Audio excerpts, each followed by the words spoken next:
भगवान शंकर के पूर्ण रूप काल भैरव एक बार सुमेरु पर्वत पर बैठे हुए ब्रह्मा जी के पास जाकर देवताओं ने उनसे अविनाशी तत्व बताने का अनुरोध किया।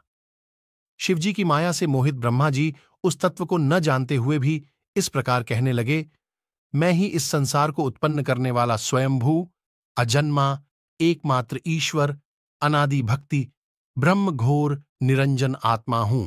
मैं ही प्रवृत्ति और निवृत्ति का मूलाधार, सर्वलीन पूर्ण ब्रह्म हूं।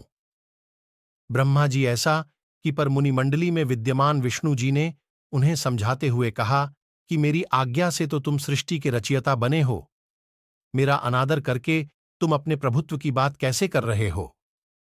इस प्रकार ब्रह्मा और विष्णु अपना अपना प्रभुत्व स्थापित करने लगे और अपने पक्ष के समर्थन में शास्त्र वाक्य उद्घृत करने लगे। अंततः वेदों से पूछने का निर्णय हुआ तो स्वरूप धारण करके आए। चारों वेदों ने क्रमशः अपना मतछेक्ष इस प्रकार प्रकट किया। ऋग्वेद, जिसके भीतर समस्त भूत निहित हैं तथा जिससे सब कुछ प्रवत्त होता है और जिसे परमात्व कहा जाता है, वह एक रुद्र रूप ही है। यजुर्वेद, जिसके द्वारा हम वेद भी प्रमाणित होते हैं तथा जो ईश्वर के संपूर्ण यज्ञों तथा योगों से भजन किया जाता है, सबका दृष्टा वह एक शिव ही है। सामवेद, जो समस्त संसारी जनों को भरमाता है, जिसे योगी जन ढूंढते हैं और जिसकी भांति से सारा संसार प्रकाशित होता है, वे एक त्र्यंबक शिवजी ही हैं। अथर्ववेद, जिसकी भक्ति से साक्षात्कार होता है और जो सब या सुख दुख अतीत अनादि ब्रह्म हैं, वे केवल एक शंकर जी ही हैं। विष्णु ने वेदों के इस कथन को प्रताप बताते हुए नित्य शिवा से रमण करने वाले दिगंबर पीतवर्ण धूलिधूसरित प्रेमनाथ, कुवेटाधारी, सर्वावेष्टित, वृपणवाही, निसंग शिवजी को पर ब्रह्म मानने से इनकार कर दिया। ब्रह्मा विष्णु विवाद को सुनकर ओंकार ने शिवजी की ज्योति नित्य और सनातन पर ब्रह्म बताया, परंतु फिर भी शिव माया से मोहित ब्रह्मा विष्णु की बुद्धि नहीं बदली। उस समय उन दोनों के मध्य आदि अंत रहित एक ऐसी विशाल ज्योति प्रकट हुई कि उससे ब्रह्मा का पंचम सिर जलने लगा। इतने में त्रिशूलधारी नील लोहित शिव वहां प्रकट हुए तो अज्ञानतावश ब्रह्मा उन्हें अपना पुत्र समझकर अपनी शरण में आने को कहने लगे। ब्रह्मा की संपूर्ण बातें सुनकर शिवजी अत्यंत क्रुद्ध हुए और उन्होंने तत्काल भैरव को प्रकट कर उससे ब्रह्मा पर शासन करने का आदेश दिया। आज्ञा का पालन करते हुए भैरव ने अपनी बाईं उंगली के नखाग्र से ब्रह्मा जी का पंचम सिर काट डाला। भयभीत ब्रह्मा शतरुद्री का पाठ करते हुए शिवजी के शरण हुए।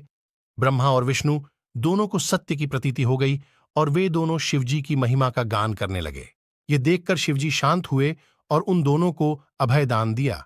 इसके उपरांत शिवजी ने उसके भीषण होने के कारण भैरव और काल को भी भयभीत करने वाला होने के कारण, काल भैरव तथा भक्तों के पापों को तत्काल नष्ट करने वाला होने के कारण पाप भक्षक नाम देकर उसे काशीपुरी का अधिपति बना दिया। फिर कहा कि भैरव, तुम इन ब्रह्मा विष्णु को मानते हुए ब्रह्मा के कपाल को धारण करके इसी के आश्रय से भिक्षावृत्ति करते हुए वाराणसी में चले जाओ। वहां उस नगरी के प्रभाव से तुम ब्रह्म हत्या के पाप से मुक्त हो जाओगे। शिवजी की आज्ञा से भैरव जी हाथ में कपाल लेकर ज्यों ही काशी की ओर चले, ब्रह्म हत्या उनके पीछे पीछे हो चली। विष्णु जी ने उनकी स्तुति करते हुए उनसे अपने को उनकी माया से मोहित न होने का वरदान मांगा। विष्णु जी ने ब्रह्म हत्या के भैरव जी के पीछा करने की माया पूछना चाही तो ब्रह्म हत्या ने बताया कि वह तो अपने आप को पवित्र और मुक्त होने के लिए भैरव का अनुसरण कर रही है।